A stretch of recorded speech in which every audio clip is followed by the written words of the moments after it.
दोस्तों स्वागत है आपका बिहार न्यूज में। दोस्तों मैं हूं फिरदौस गनी और आप देख रहे हैं केडीबी लाइव। दोस्तों आज हो चुका है 24 अक्टूबर 2020। तो आज की बिहार की टॉप न्यूज लेकर आए हैं आपके लिए। दोस्तों वीडियो स्टार्ट करने से पहले आपसे एक रिक्वेस्ट है, अगर आप नए आए इस चैनल पर तो चैनल को सब्सक्राइब करके बेल आइकन को भी प्रेस कर दीजिए और साथ में वीडियो को लाइक कीजिए, अपने दोस्तों के साथ शेयर भी कीजिए। तो चलिए दोस्तों स्टार्ट करते हैं आज का न्यूज। प्रधानमंत्री नरेंद्र मोदी कल बिहार के सासाराम जिले में आयोजित चुनावी सभा को संबोधित किया। जी हां, पीएम मोदी ने कहा है कि भारत के सम्मान बा बिहार, भारत के स्वाभिमान बा बिहार, भारत के संस्कार बा बिहार, संपूर्ण क्रांति के शंखनाद बा बिहार, आत्मनिर्भर भारत के परचम बा बिहार। पीएम मोदी ने आगे कहा है कि जितने सर्वे हो रहे हैं, जितनी रिपोर्टें आ रही है, सभी में ये आ रहा है कि बिहार में फिर से एक बार एनडीए की सरकार बनने जा रही है। बिहार के लोगों ने मन बना लिया है, ठान लिया है कि जिनका इतिहास बिहार को बीमारू बनाने का है, उन्हें आसपास भी नहीं भटकने देंगी।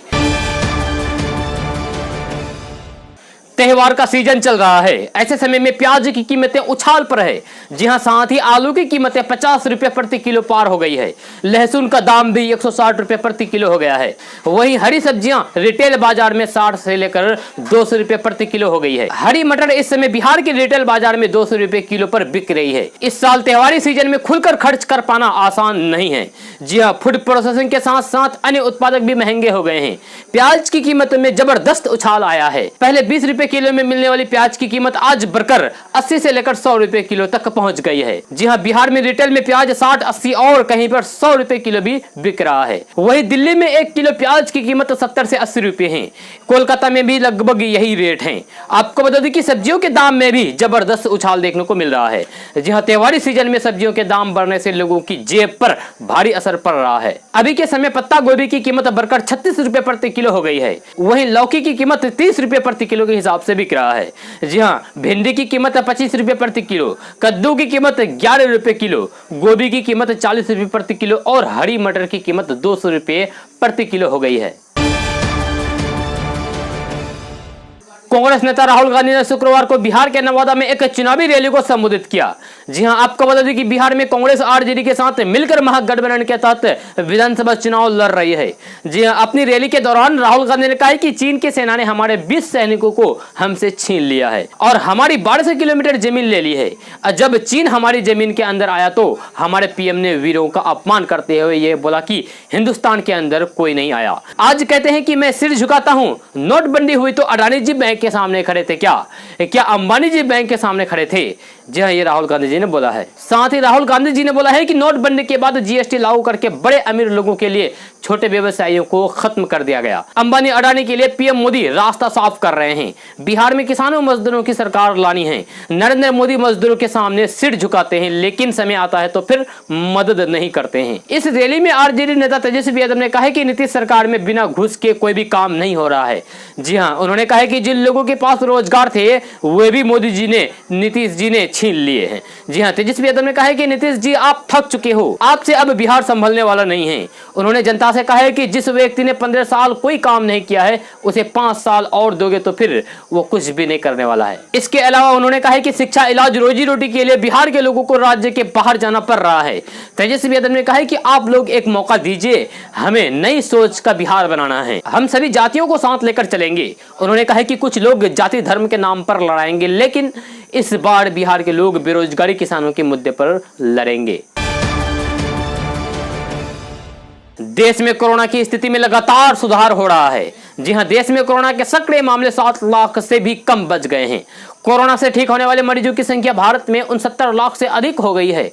इसके साथ ही देश की रिकवरी दर करीब 90% के पास पहुंच गई है। जी हां, बीते 24 घंटे में जहां देश में नए मामले कम आए हैं, वहीं ठीक होने वाले मरीजों की संख्या भी बढ़ी है। केंद्रीय स्वास्थ्य मंत्रालय के मुताबिक बीते 24 घंटे में देश में कोरोना के 54,366 नए मामले सामने आए हैं। इसको मिलाकर देश में कोरोना का आंकड़ा 77.5 लाख को पार कर गया है। जी हां, स्वास्थ्य मंत्रालय के ताजा आंकड़े के अनुसार देश में अब तक कोरोना के 77,61,312 मामले सामने आ चुके हैं। इसमें से 69,48,497 लोग कोरोना से ठीक भी हो चुके हैं। जी हां, देश में सक्रिय मामलों की संख्या लगातार कम हो रही है। ताजा आंकड़े के अनुसार देश में फिलहाल 6,95,509 सक्रिय मामले बच गए हैं।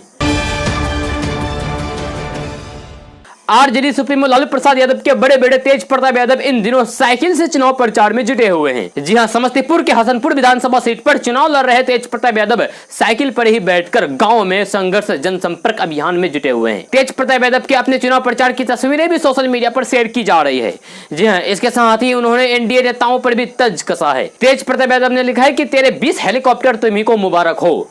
दरअसल चुनाव प्रचार के दौरान महागठबंधन से मुख्यमंत्री पद के दावेदार और राजद नेता तेजस्वी यादव आक्रामक होते जा रहे हैं। उन्होंने नीतीश कुमार पर हमला बोलते हुए कहा था कि उनको अनुभवीन और नौसिखिया कहा जाता है। अगर अनुभवीन और नौसिखिया है तो फिर एनडीए के नेता 20 हेलीकॉप्टर से उनके पीछे क्यों पड़ रहे हैं। जी हाँ, इतना ही नहीं, तेजस्वी यादव ने नीतीश कुमार पर भी हमला बोला और कहा कि वे शारीरिक और मानसिक रूप से थक गए हैं।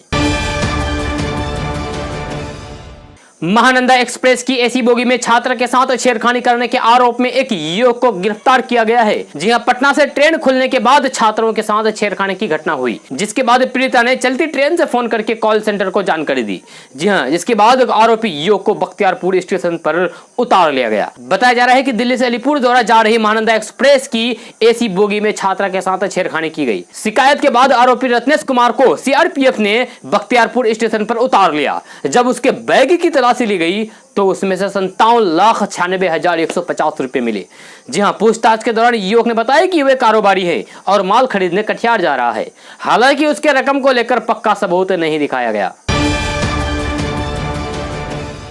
बैंगन की जेनेटिकली बीटी बैंगन को लेकर बवाल मचा हुआ है। जी हां, बिहार सहित 8 राज्यों में प्रतिबंधित होने के बाद भी चोरी छिपे इसकी फसल उगाने की शिकायत केंद्र सरकार तक भी पहुंच गई है। इसकी जांच पड़ताल को केंद्र से फील्ड निरीक्षण और वैज्ञानिक मूल्यांकन समिति आ रही है। जी हां, समिति राज्य का दौरा करेगी, बीज विक्रेताओं और किसानों के बीच जाकर जानकारी जुटाएंगे। जहां भी बीटी बैंगन की खेती मिलेगी वहां नमूना एकत्रित करने के बाद फसल को नष्ट कराया जाएगा। जी हां, बीटी बैंगन का बीज बेचने वालों के खिलाफ कानूनी कार्रवाई की जाएगी। जेनेटिकली मॉडिफाइड बैंगन की सब्जी खाने से शरीर में कई बीमारियां उत्पन्न हो सकती है। इसमें अगर किसी तरह का संक्रमण हो तो फिर वो मानव और पर्यावरण को नुकसान न पहुंचाए, इसके लिए इस फसल पर प्रतिबंध लगा हुआ है। प्रधानमंत्री नरेंद्र मोदी शुक्रवार को बिहार विधानसभा चुनाव में प्रचार का बिगुल फूंक दिया है। जी हां, पीएम मोदी ने सासाराम में अपनी पहली चुनावी सभा और नीतीश कुमार के साथ मंच साझा किया। अपनी रैली में पीएम मोदी के निशाने पर लालू परिवार रहा। जी हां, पीएम मोदी ने इस दौरान 2015 में जेडीयू आरजेडी सरकार पर भी बात कही है और कहा है कि 18 महीने में लालू परिवार ने बड़े बड़े खेल किए। पीएम मोदी ने अपने संबोधन में कहा है कि जब राजद को सत्ता से बेदखल किया गया तो ये लोग बौखला गए। राजद ने 10 साल तक यूपीए सरकार का हिस्सा रहते हुए बिहार के लोगों पर गुस्सा निकाला। पीएम मोदी ने कहा कि राजद ने दिल्ली सरकार के जरिए नीतीश कुमार जी के 10 साल बेकार कर दिए। बाद में जब 18 महीने की सरकार बनी तो फिर परिवार ने क्या क्या खेल किया सबको पता है। साथ ही पीएम मोदी ने कहा कि जब नीतीश जी इस खेल को समझ गए तो फिर उन्होंने सत्ता छोड़ने का फैसला किया। बिहार के भविष्य के लिए हम फिर से नीतीश जी के साथ आए हैं। जदयू के दोबारा एनडीए में आने पर पीएम मोदी ने कहा कि मेरे पीएम बनने के बाद बिहार और दिल्ली सरकार ने 3 साल तक मिलकर काम किया है। अब हमारी सरकार आत्मनिर्भर बिहार के निर्माण में जुटे हुए हैं। जी हां, प्रधानमंत्री नरेंद्र मोदी के निशाने पर यहां पर विपक्षी पार्टियां रहीं। पीएम मोदी ने अपने संबोधन में अनुच्छेद 370 की भी बात कही है। उन्होंने कहा है कि हमारी सरकार ने जम्मू कश्मीर से धारा 370 हटाने का फैसला किया, लेकिन अब ये लोग इसे पलटना चाहते हैं। कांग्रेस के पूर्व अध्यक्ष राहुल गांधी कल बिहार के 2 सभाओं के साथ चुनावी आगाज किया है। जी हां, पहली सभा नवादा के हिसुआ में हुई और दूसरी सभा भागलपुर के कहलगांव में संपन्न हुई। चुनावी रैली से पहले राहुल गांधी ने शायरी अंदाज में केंद्र सरकार पर तंज कसा और कोरोना बेरोजगारी के आंकड़ों को झूठा करार दिया। जी हां, शायरी अंदाज में राहुल गांधी ने लिखा है कि तुम्हारे दावों में बिहार का मौसम गुलाबी है, मगर ये आंकड़े झूठे हैं, ये दावा किताबी है। इसके आगे उन्होंने अपने ट्वीट में लिखा है कि कोरोना हो या फिर बेरोजगारी, झूठे आंकड़े से पूरा देश परेशान है। आज बिहार में आपके बीच रहूंगा। खास बात यह है कि राहुल गांधी की पहली सभा में उनके साथ नेता प्रतिपक्ष तेजस्वी यादव भी मौजूद थे। देश के सबसे बड़े सरकारी बैंक एसबीआई ने एटीएम से कैश निकालने का नया नियम आ चुका है। जी हां, नए नियम के मुताबिक अब आपको 10,000 से अधिक की कैश निकासी करने के लिए ओटीपी की जरूरत होगी। जी हाँ, यानी कि आप बिना ओटीपी के पैसे नहीं निकाल पाएंगे। आपको बता दूं कि स्टेट बैंक ने इस नियम को पहले ही लागू किया था। 18 सितंबर से इसे 24 घंटे के लिए लागू कर दिया जा चुका है। जी हाँ, इससे पहले एसबीआई ने 1 अक्टूबर से विदेश से पैसे भेजने का नियम बदला था। अब ग्राहकों को विदेश में लेन देन के लिए टैक्स चुकाना पड़ता है, यानी कि ग्राहकों को विदेश पैसे भेजने पर अतिरिक्त चार्ज देना होता है। एसबीआई ने ट्वीट करके इस नए नियम के बारे में जानकारी दी है। एसबीआई के ट्वीट के मुताबिक अब से वन टाइम पासपोर्ट यानी कि ओटीपी आधारित एटीएम से कैश विड्रॉल सुविधा को 24 घंटे लागू करने का फैसला किया गया है। जन अधिकार पार्टी के राष्ट्रीय अध्यक्ष पप्पू यादव ने कहा है कि आप लोगों ने सभी को 30 वर्ष का मौका दिया है, हमें बस 3 साल का मौका दें। अगर ये एशिया में बिहार नंबर 1 नहीं बना दिया तो फिर मैं राजनीति से संन्यास ले लूंगा। जी हां, पप्पू यादव ने जमुई विधानसभा अंतर्गत बरहट प्रखंड स्थित राजकीय बुनियादी विद्यालय नूमर में शुक्रवार को जाप प्रत्याशी मोहम्मद शमशाद आलम के पक्ष में चुनावी सभा को संबोधित कर रहे थे। उन्होंने कहा कि उनके जहन में विकास और प्लानिंग का विजन साफ है। मैट्रिक पास बेरोजगारों को प्रतिमाह 4,000 रुपए, बीएड डिग्रीधारी बेरोजगारी को प्रतिमाह 20,000 रुपए बतौर भत्ता देने का प्रावधान किया जाएगा। इंटर पास करते ही छात्रा को स्कूटी और छात्र को बाइक हमारी सरकार देगी। उन्होंने नीतीश कुमार पर तंज कसते हुए सवाल किया है कि बताएं, जम्मू कश्मीर और उत्तराखंड में फैक्ट्रियां लग सकती है तो फिर बिहार में क्यों नहीं लग सकती है। उन्होंने कहा है कि उनकी प्राथमिकता फैक्ट्री लगाकर रोजगार और नौकरी सृजन करना है। आमदनी होगी तो खुशहाली भी आएगी। 31 साल का लड़का जो देश के प्रधानमंत्री के नेतृत्व में सत्ता पक्ष से टकरा रहा है, उसके खिलाफ लगभग 2 दर्जन हेलीकॉप्टर रोज बिहार में उड़ान भर रहा है। जी हां, पिता जेल में हैं, इसलिए उनको अकेले पूरे बिहार में प्रचार करना पड़ रहा है। हेलीकॉप्टर से उतरते ही भाग भाग कर जल्दी मंच पर पहुंचना और फिर भाषण के बाद हेलीकॉप्टर की तरफ भागना ताकि दूसरी सभा में पहुंच सके। महागठबंधन के हर एक उम्मीदवार का दबाव है कि तेजस्वी यादव उनके प्रचार में पहुंचे। तेजस्वी सबकी उम्मीद पर खड़े उतरने के लिए लगातार कोशिश कर रहे हैं। आप तेजस्वी के विरोधी हो सकते हैं, लेकिन इतना तो आपको मानना पड़ेगा कि कम राजनीतिक अनुभव के बावजूद तेजस्वी अपने युवा जोश की वजह से बाकी सारे नेताओं पर भारी पड़ रहे हैं। एआईएमआईएम के प्रमुख और हैदराबाद से सांसद असदुद्दीन ओवैसी ने कहा है कि बिहार चुनाव में भाजपा अपने सहयोगी दल जदयू के साथ धोखा कर रही है। जी हां, भाजपा नीतीश कुमार को फिर से सीएम नहीं बनाना देना चाहती है। असदुद्दीन ओवैसी ने कहा है कि प्रधानमंत्री नरेंद्र मोदी अपनी चुनावी रैली में एक बार भी एलजेपी का नाम नहीं लिया, जबकि वे एनडीए से बाहर होकर चुनाव लड़ रहे हैं। ऐसे में साफ हो जा रहा है कि गुपचुप तरीके से भाजपा चिराग पासवान को भी समर्थन कर रही है। उन्होंने कहा है कि भाजपा 2 घोड़ों पर सवार है। प्रधानमंत्री की बिहार में गया में रैली के बाद इस पर प्रतिक्रिया देते हुए ओवैसी ने कहा है कि प्रधानमंत्री ने अपने पूरे भाषण में एक बार भी चिराग पासवान या फिर एलजेपी का नाम नहीं लिया। वे 2 घोड़े पर सवारी कर रहे हैं, जिनमें से एक का इस्तेमाल वे बिहार में सत्ता के लिए करना चाहते हैं। भाजपा अपने घोषणा पत्र में 19 लाख नौकरियों का वादा किया है। साफ है कि भाजपा अपने सीएम चाहती है, ना कि नीतीश कुमार की वापसी सीएम के तौर पर चाहती है। यही भाजपा और आरएसएस का प्लान है। आगामी बिहार विधानसभा चुनाव के लिए जनता दल यूनाइटेड यानी कि जेडीयू ने अपना घोषणा पत्र जारी कर दिया है। जी हां, चुनावी मैनिफेस्टो जारी करते हुए जेडीयू के प्रदेश अध्यक्ष वशिष्ठ नारायण सिंह, कार्यकारी प्रदेश अध्यक्ष अशोक चौधरी समेत अन्य बड़े नेता मौजूद थे। जेडीयू ने अपना चुनावी घोषणा पत्र 7 निश्चय पार्ट 2 जारी किया है। इसमें युवाओं को रोजगार देने पर विशेष बल दिया गया है। बिहार विधानसभा चुनाव को लेकर सभी दल के नेता ताबड़तोड़ रैली कर रहे हैं। जी हां, कल नवादा में कांग्रेस नेता राहुल गांधी और राष्ट्रीय जनता दल के नेता तेजस्वी यादव ने रैली को संबोधित किया। इस दौरान तेजस्वी यादव ने मुख्यमंत्री नीतीश कुमार पर जोरदार हमला बोला है। जी हां, तेजस्वी यादव ने कहा है कि नीतीश कुमार 15 साल से राज्य के मुख्यमंत्री हैं। केंद्र और राज्य दोनों जगह इनकी सरकार है, लेकिन इस डबल इंजन की सरकार में कहीं भी कोई काम बिना चरावा के नहीं होता है। जी हाँ, यानी कि बिना घूस का नहीं होता है। बिहार में घूस परवान चल रहा है। तेजस्वी यादव ने कहा है कि थाने और ब्लॉक से लेकर हर जगह भ्रष्टाचार है। रोजगार के मुद्दे पर पीएम मोदी और सीएम नीतीश कुमार पर हमला बोलते हुए तेजस्वी यादव ने कहा है कि जो रोजगार था उसे भी दोनों ने छीन लिया। कोरोना काल में सीएम नीतीश कुमार अपने आवास में थे, लेकिन बाहर नहीं निकले। केंद्र और राज्य सरकार पर निशाना साधते हुए तेजस्वी यादव ने कहा है कि बिहार का 18 जिला बाढ़ में डूबा, लेकिन सेंट्रल की टीम बिहार नहीं आई, कोई नहीं देखने आया। नीतीश जी 144 दिन तक घर के अंदर रहे, लेकिन अब वोट चाहिए तो फिर बाहर निकल रहे हैं। नीतीश कुमार प्लान को रोक नहीं पा रहे हैं। बिहार का अरबों रुपया बाहर जा रहा है।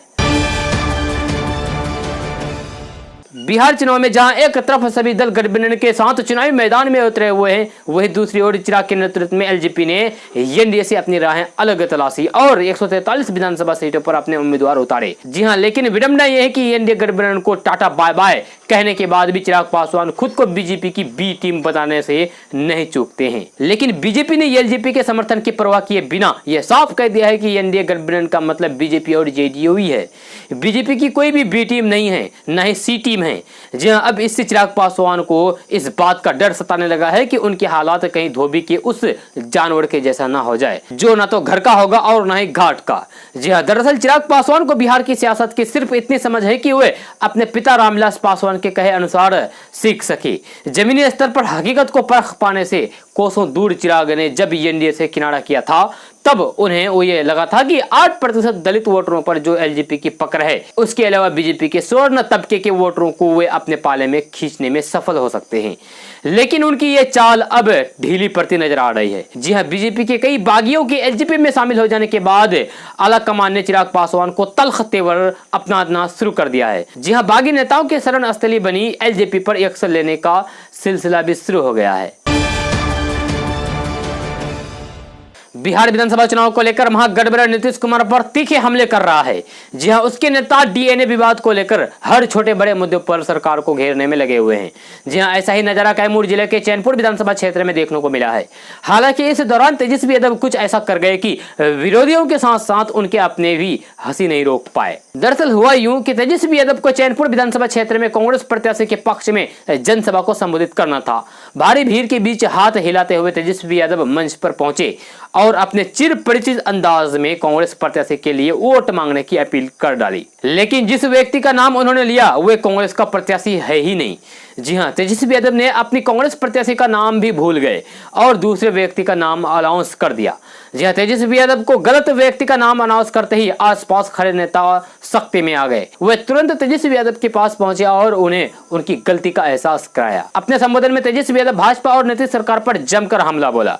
उन्होंने कहा कि 15 साल से डबल इंजन की सरकार बिहार में है, लेकिन विशेष राज्य का दर्जा नहीं दिला पाए।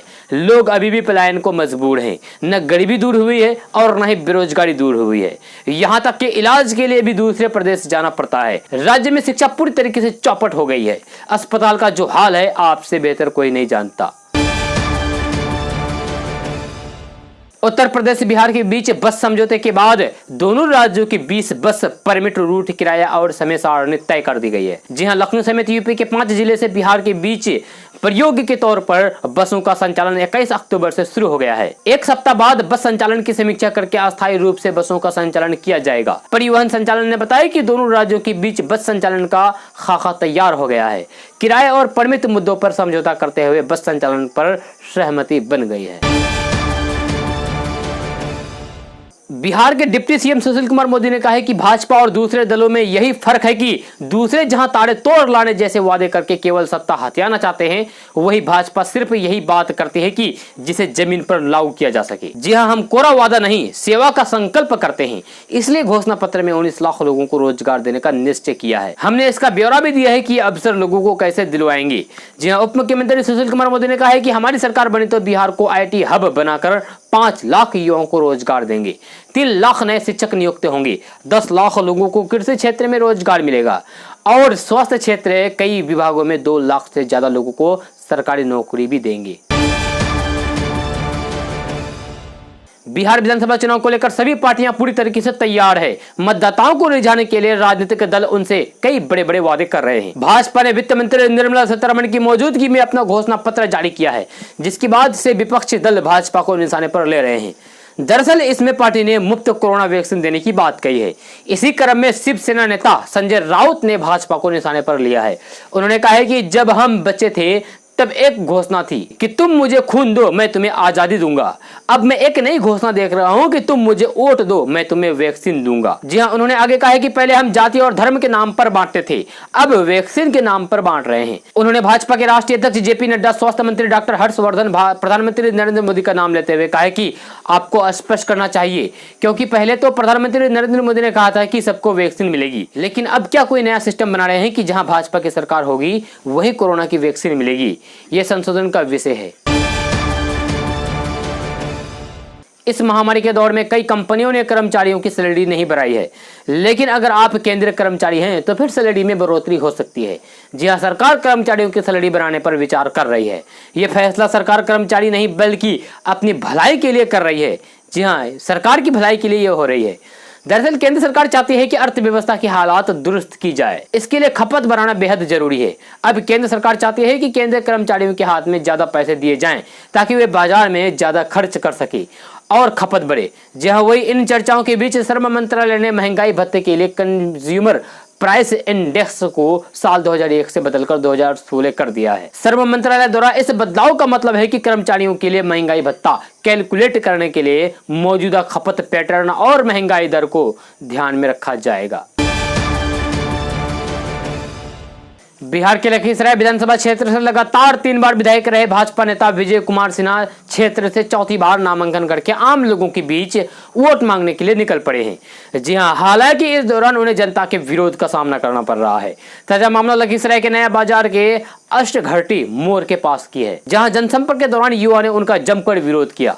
दरअसल स्थानीय युवाओं ने विजय कुमार सिन्हा की कार्यशैली को लेकर आक्रोश में थे। जी हां, ऐसे में जब मंत्री जी जनसंपर्क के लिए क्षेत्र पहुंचे तो फिर युवाओं ने नारेबाजी शुरू कर दी। युवाओं ने नरेंद्र मोदी से बैर नहीं, विजय सिन्हा तेरी खैर नहीं के नारे लगाए। बिहार में तीसरे चरण की 78 सीटों के लिए होने वाले चुनाव को लेकर दाखिल किए गए 162 नामांकन पत्र जांच के दौरान रद्द कर दिए गए हैं। जी हां, और 1249 नामांकन पत्र वैध पाए गए हैं। इस चरण के लिए 20 अक्टूबर तक नामांकन पत्र दाखिल किया जाना था।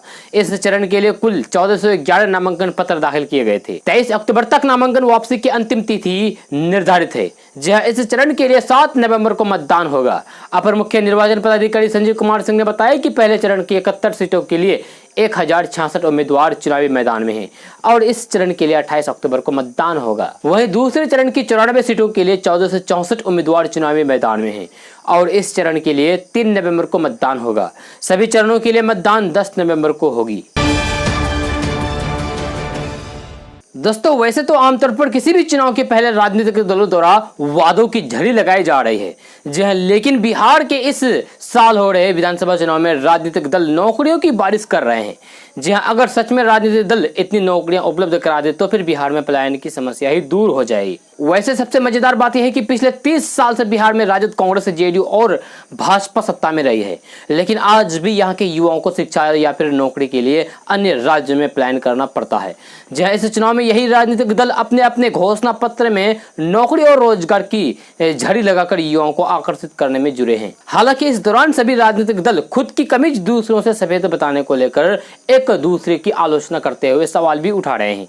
जहां महागठबंधन में शामिल होकर साथ में चुनाव मैदान में उतरे राजद और कांग्रेस ने जहां बिहार के 10-10 लाख युवाओं को नौकरी देने का वादा किया है, वहीं भाजपा ने 19 लाख युवाओं को रोजगार देने का वादा अपने घोषणा पत्र में किया है। भाजपा की नेता और केंद्रीय मंत्री निर्मला सीतारमण ने गुरुवार को पटना में भाजपा के 5 सूत्र 1 लक्ष्य 11 संकल्प के विजन डॉक्यूमेंट्स को जारी किया, जहां इस घोषणा पत्र में बीजेपी ने 19 लाख युवाओं को रोजगार देने का वादा किया है। भाजपा ने अपने घोषणा पत्र में वादा किया है कि 1000 नए किसान उत्पादन संघों को आपस में जोड़कर राज्य भर के विशेष सफल उत्पाद जैसे मक्का, फल, सब्जी, चूरा, मखाना, पान मसाला, शहद, मेंथा, औषधीय पौधों के लिए सप्लाई चेन विकसित करेंगे, जिससे 10 लाख रोजगार के अवसर भी उपलब्ध होंगे। जहां इसके अलावा स्वास्थ्य और शिक्षा क्षेत्र में भी रोजगार देने का वादा किया गया है।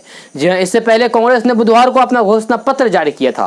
कांग्रेस के इस घोषणा पत्र में 10 लाख युवाओं को रोजगार और जिन लोगों को रोजगार नहीं मिलेगा उन्हें 1500 रुपये मासिक बेरोजगारी भत्ता देने का भी वादा किया गया है। इधर जदयू ने भी कौशल विकास करके लोगों को रोजगार देने का भी वादा किया है। जहां इधर राजद नेता तेजस्वी यादव ने पार्टी का घोषणा पत्र जारी करते हुए संकल्प लिया है कि उनकी सरकार बनते ही पहले कैबिनेट में युवाओं को 10 लाख रोजगार देने पर मोहर लगेगी। जहां इस मामले को वे सभी चुनावी सभा में जिक्र भी कर रहे हैं। दोस्तों, अक्सर कई बार हमारे ही कुछ गलतियों के कारण 2000 या फिर 500 रुपए के नोट या फिर किसी भी नोट पर गलती से स्याही गिर जाती है, जहां इसकी वजह से ये नोट बाजार में चलाने में काफी दिक्कतों का सामना करना पड़ता है और बैंक भी इस नोट को वापस नहीं लेती है। जी हाँ, और यदि ले भी लेती है तो फिर इसके कुछ परसेंटेज चार्ज काट लेती है, जिससे हमें काफी नुकसान भी हो जाता है। ऐसे में यदि आप भी सोच रहे हैं कि नोट से स्याही को हटाकर क्लीन कर दिया जाए तो जरूर इस टिप्स को फॉलो करें जो हम आपको बता रहे हैं। इसके लिए आपको तारपीन का तेल लेना होगा। जी हाँ, और इसमें नोट को अच्छी तरीके से डुबा दें और फिर धीरे धीरे नोट को हिलाते हुए बाहर निकालें। नोट से स्याही ऐसे गायब हो जाएगा जैसे था ही नहीं। बिहार विधानसभा चुनाव को लेकर जोर शोर से प्रचार किया जा रहा है। जी हां, जन अधिकार पार्टी के संरक्षक पप्पू यादव भी अपने उम्मीदवारों की जीत सुनिश्चित करने के लिए लगातार चुनावी सभा को संबोधित कर रहे हैं। जी हां, लोगों को संबोधित करते हुए उन्होंने कहा है कि अगर हमें मौका मिलता है तो फिर रोजगार हमारी प्राथमिकता होगी और उद्योग को बढ़ावा देना और रोजगार सृजन करने की हमारी प्रतिज्ञा है। जी हां, जहानाबाद विधानसभा से जाप उम्मीदवार सुल्तान अहमद के पक्ष में चुनावी सभा को संबोधित करते हुए उन्होंने कहा कि इसके तहत हम पहले ठेकेदारी के लाइसेंस में निबंधन शुल्क में भारी कमी करेंगे। कम बजट यानी कि 50 लाख तक के बजट वाले ठेकेदार उन स्नातक बेरोजगारों को देंगे जिनकी सालाना आमदनी 3 लाख से कम है। दोस्तों, आज का न्यूज़ बस यहीं तक। कैसा लगा जरूर अपना सुझाव दीजिएगा नीचे कमेंट बॉक्स में कमेंट करके। अगर आप नए आए इस चैनल पर तो चैनल को सब्सक्राइब करके बेल आइकन को भी प्रेस कर दीजिए और साथ में वीडियो को लाइक कीजिए, अपने दोस्तों के साथ शेयर भी कीजिए। तो चलिए दोस्तों, फिर मिलते हैं अगले वीडियो में। जय हिंद, जय बिहार।